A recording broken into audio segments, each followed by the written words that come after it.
লিখেছেন এখানে যেরকম আছে সেরকম বলছি। হযরত মাওলানা মোহাম্মদ কাসেম নানতভী দেওবন্দ মাদ্রাসার যাকে প্রতিষ্ঠাতা বলা হয়, আমাদের মধ্যে আমাদের দেশে কওমি মাদ্রাসা আছে কিনা? ইনাদের মেইন ঘাঁটি হচ্ছে ভারতের দেওবন্দ মাদ্রাসা।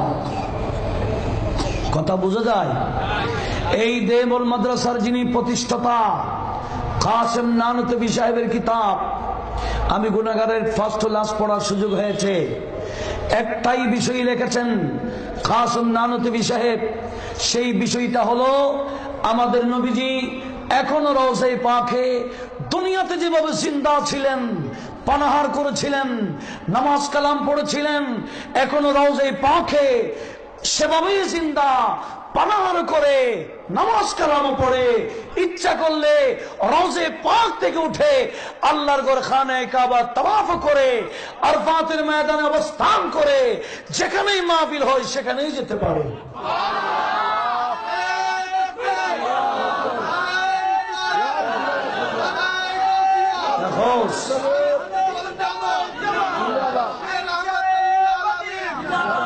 এটা কি আমাদের সুন্নিদের কিতাব? কাদের? সে কওমি, খারজি, দেওবন্দি, হেফাজতি যত নাম আছে সবার মুরব্বী, সেই মুরব্বীর কিতাব হায়াতুন নবীর উপর। সেজন্য একটু বলেন না মারহাবা। মাশাআল্লাহ। আজকের মাহফিলের সম্মানিত অতিথি সিফাতুলি জামিয়া গৌসিয়া আলিয়া বহুমুখী কামিল মাদ্রাসার সুযোগ্য অধ্যক্ষ, উনিও অত্র বাড়ির জামাতা, বলেন মারহাবা। আমার শ্রদ্ধাভাজন হযরতুল হাজ আল্লামা আবুল ফরাহ মোহাম্মদ ফরিদ উদ্দিন সাহেব কাবলা তশরিফ এনেছেন, একটু জোরে বলুন মারহাবা।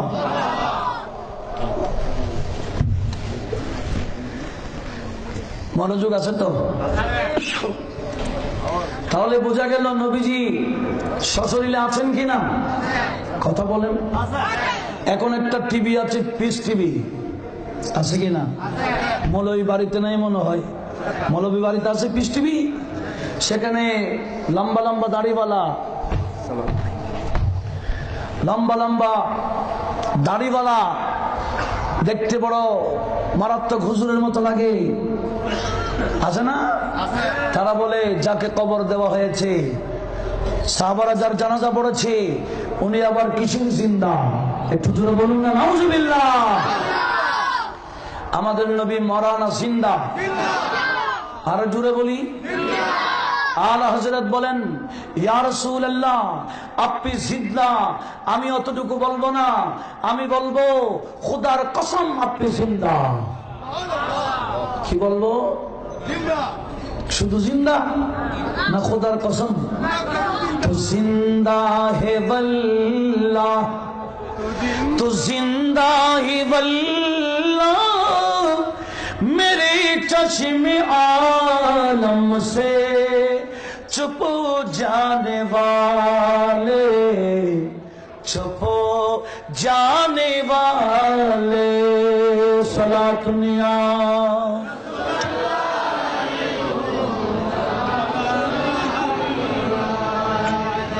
तो जिंदा है वल्लाह, तो जिंदा है वल्लाह, मेरे चश्मे आलम से चुप जाने वाले, चुप जाने वाले, सलात दुनिया।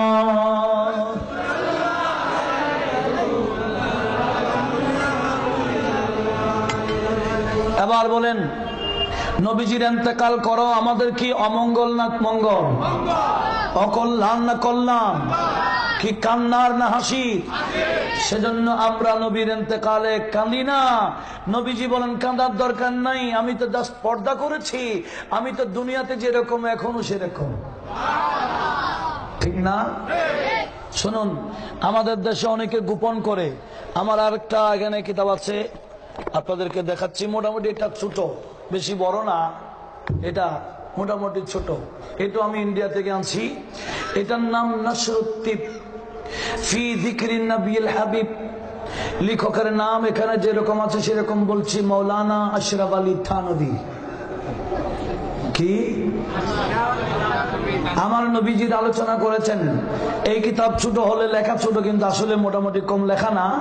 শুরুতেই এই কিতাবের শুরুতেই বয়ান আসছে নূরে মুহাম্মদি কা বয়ান।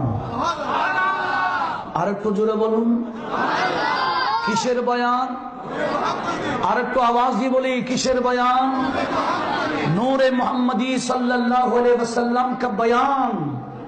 থানভী সাহেব 16-17টি হাদিস এখানে একত্রিত করে প্রমাণ দিয়েছেন আমাদের নবীজির মাথা থেকে পা পর্যন্ত নূর আর নূর ছিলেন। আর থানভী সাহেবের অনুসারী এই কওমি মাদ্রাসার হুজুররা, ওনারা আমার নবীকে মাটি কেন বলে? তাহলে এরা তো কোরআনও মানে না, হাদিসও মানে না, বড় হুজুরও ঠিক না? বে ঠিক, এরা বড় হুজুরও। বড় হুজুরের নাম কি? থানভী। ওনার এখানে অনেক হাদিস, আমি একটা হাদিস, ওনার প্রথম হাদিসটা একটু তেলাওয়াত করছি, একটু ভালো করে লক্ষ্য করুন। पहली रवायत अब्दुल रज़्ज़ाक़ ने अपने सनद के साथ हजरत जाबिर बिन अब्दुल्लाह अंसारी से रवायत किया है। मैंने अर्ज किया, मेरी माँ बाप आप पर फिदा हूं, मुझको खबर दीजिए सब अशिया से पहले अल्लाह ताला ने कौन सी चीज पैदा की?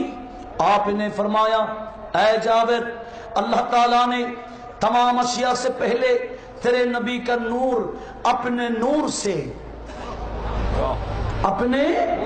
से नबी माना नूर इलाही का मादा था, बल्कि अपने नूर के फैज से पैदा किया। फिर वो नूर कुदरत इलाहिया से जहां अल्लाह ताला को मंजूर हुआ सायर कराता रहा, और उस वक्त न लौह थी, न कलम था, न बहश्त थी, न दोज़ख थी, न फरिश्ते, न आसमां, न जमीन, न सूरज, न चांद, न जीन, न इंसान। फिर जब अल्लाह ताला ने और मखलूक को पैदा करना चाहा तो उस नूर के 4 हिस्से किए। एक हिस्से से कलम पैदा किया, और दूसरे हिस्से से लौह, और तीसरे हिस्से से अर्श। अनेक लंबा हदीस, लास्ट की बोले इस हदीस से नूरे मुहम्मदी सल्लल्लाहु अलैहि वसल्लम का अव्वलुल खल्क होना साबित हो गया। কে বলেছেন? আর একটু জোরে বলেন। আমাদের দেশে হাটহাজারীর বড় হুজুর যিনি আছেন বর্তমানে, থানভী সাহেব ওনার থেকে ছোট হুজুর না বড় হুজুর? তাহলে বড় হুজুর যদি বলে নবীর নূর, কেমন নূর? গোটা কায়নাত আমাদের নবীর থেকে বানিয়েছেন। একটু জোরে বলুন না মারহাবা।